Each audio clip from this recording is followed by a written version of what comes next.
رویا اومده توی سد لطیان. ببین رویا چیکار میکنه اینجا. رویا داره بازی میکنه. من بیافتم توی آب خیس بشه. خواهی بیافتی توی آب. رویا میخواد بیفته توی آب. دوست داری شنا کنی؟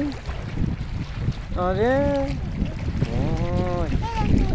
برو بیا میخوای ماهی بگیری. ماهی بگیری.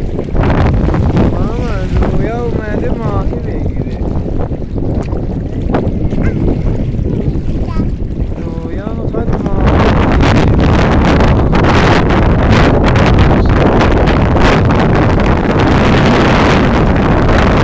اومده ماهی بگیری. ماما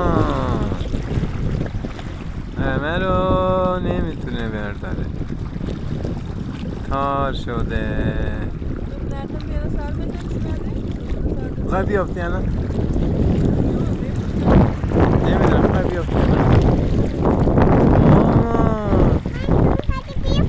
اینجا چجوری برمیگردونه؟ جا. آره. خب وسط دیگه چجوری؟ آره مامان رویا مردم میتونن.